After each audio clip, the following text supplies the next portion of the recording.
আজ মহালয়া, পিতৃপক্ষের শেষে দেবীপক্ষের শুরু। আকাশে বাতাসে আগমনীর সুর, এ যেন বাঙালির চিরন্তন নস্টালজিয়া। একই সঙ্গে ঘাটে ঘাটে তর্পণ করার ভিড়। কথিত রয়েছে, মহালয়ায় প্রয়াত পূর্বপুরুষের আত্মা পৃথিবীর খুব কাছে বিরাজ করে। বিশ্বাস এমনটাই। আসলে তর্পণ শব্দটি এসেছে ত্রুপ থেকে, যার মানে সন্তুষ্ট করা। ভগবান, ঋষি ও পূর্বপুরুষের আত্মার উদ্দেশ্যে জল নিবেদন করে তাদের সন্তুষ্ট করাকে তর্পণ করা বলা হয়। ভগবান এবং পূর্বপুরুষের আত্মার নাম উচ্চারণ করে তাদের কাছে সুখ শান্তি প্রার্থনা করা হয়। প্রতি বছর মহালয়ার দিন পিতা মাতার তর্পণ করার পাশাপাশি তাদের শ্রদ্ধা জানাতে বিশেষ উদ্যোগ গ্রহণ করে থাকে 37 নম্বর ওয়ার্ডের সকলের কাছের মানুষ, কাজের মানুষ পিয়াল চৌধুরী। তার বাবা স্বর্গীয় অশোক চৌধুরী এবং মা স্বর্গীয় প্রীতি চৌধুরীর স্মৃতির উদ্দেশ্যে নরনারায়ণ সেবার আয়োজন করে থাকেন তিনি। 37 নম্বর ওয়ার্ডের প্রায় সব মানুষকেই এদিন খাওয়ানোর ব্যবস্থা করে থাকেন তিনি। পাশাপাশি কীর্তনেরও ব্যবস্থা করা হয়। ধর্ম বর্ণ নির্বিশেষে স্থানীয় মানুষ উপস্থিত থাকেন তার বাবা মাকে শ্রদ্ধা জানাতে। এদিন পিয়াল চৌধুরীর স্ত্রী তথা স্থানীয় পুরমাতা সোমা চৌধুরী জানান, এটা তাদের পারিবারিক এক অনুষ্ঠান। মানুষ এসে এখানে যোগ দিচ্ছেন, এটাই ভালো বিষয়। তার বাবা মা মানুষকে খাওয়াতে খুব ভালোবাসতেন, তাই তাদের স্মৃতিতে এই বিশেষ উদ্যোগ বলে জানালেন পিয়াল চৌধুরী। এদিনের অনুষ্ঠানে যোগ দিয়ে পিয়াল চৌধুরীর বাবা মাকে শ্রদ্ধা জানাতে উপস্থিত ছিলেন স্থানীয় সাংসদ সুদীপ বন্দ্যোপাধ্যায় এবং স্থানীয় বিধায়ক বিবেক গুপ্ত সহ অন্যান্যরা। মহালয়া দিবসটা আমাদের সব রকমের তর্পণ, আমাদেরও অনেক রকম শ্রাদ্ধাদের কাজ সব আজকেই করা হয়। আর কালকে দিকে সব নবরাত্রাটা স্টার্ট হবে, সব পুজোর ভালো স্টার্ট হবে। আমরা চাই সব ভালো রকম কাটুক, খুব এনজয় করুক। মা এসে গেছে ফাইনালি সব বাড়িতে।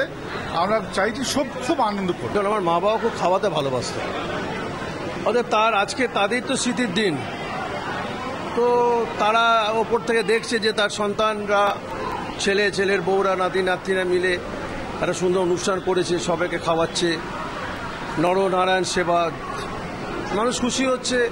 আমরা মনে হয় ভগবানের কাছে পুণ্য কাজ করছে মানুষকে খাইয়ে। উৎসব সবার ভালো করে কাটুক। অনেকে বলে বেড়াচ্ছে এবারে পুজোর কোনো অন্য পুজো নয়, পুজো অন্য ভাবলে অন্য, ঠিক ভাবলে ঠিক। এবার নিজের মানসিকতা আমি কি ভাবছি, আমি কি করছি, বাট আমি মনে করি আমাদের পুজো অত্যন্ত ভালোভাবে কাটবে। বাংলার বুকে আমাদের মমতাদির নেতৃত্বে, আমাদের সরকারের নেতৃত্বে পুজো আমরা খুব ভালো কাটবে। এটা কোনো পলিটিক্যাল অনুষ্ঠান নয়, এটা একদমই আমাদের বাবা মায়ের তর্পণ যেহেতু প্রিয়ালদা করে, সেই জন্য বাবা মায়ের স্মৃতির উদ্দেশ্যে প্রতি বছর, আজকে প্রায় মা মারা গেছেন 13 বছর, বাবা মারা গেছেন 12 বছর, তো এই 13-12 বছর ধরে এটা হচ্ছে। আর যেখানে সব ধর্মের মানুষ দেখতো, যেহেতু আমরা 37 নম্বর ওয়ার্ডে আমরা পলিটিক্স করি, আমরা যাদের পরিবারের মতো থাকি, কাজে পরিবারের লোক তো পরিবারের একটা অনুষ্ঠানে বাদ যেতে পারে না, তো সেরকমই পরিবারের মানুষের মতোই সবাই আজকে এসছে। এটা কিন্তু কোনো পলিটিক্যাল রং মেশাবে না বা রঙের কোনো ব্যাপার নেই, ঠিক আছে? অনুপ্রেরণা হওয়ারও কোনো ব্যাপার নেই, এটা পুরো নিছক আমাদের পরিবারের অনুষ্ঠান। আর এতে লোকে এসছে স্বতঃস্ফূর্তভাবে, কারণ আমাদের ভালোবাসে এবং আমরা পরিবারের মতো মিশি থাকি। পুজোর সময় অবশ্যই এবার আমি একটুখানি আমার যেহেতু একটা রাজনীতির পোস্ট আছে, সেই অনুযায়ী কথা বলবো। মানুষ খুব সুন্দরভাবে, সুস্থভাবে আনন্দ উপভোগ করুক এবং কোনো রকম প্ররোচনায় পা দেবে না, কারণ চারিদিকে যেরকম একটা অসহিষ্ণুতা চলছে, যা চলছে চারদিকে, আমরা বিগত কিছুদিন ধরে দেখছি একটা ঘটনা নিশ্চয়ই খারাপ ডক্করজনক ঘটেছে। তার মানে এই নয় যে পুজো বন্ধ করব কি সবসময় সরকারের এগেন্সে খড়গ হস্তে দাঁড়াবো, এগুলো আমরা একদমই প্রশ্রয় দিই না।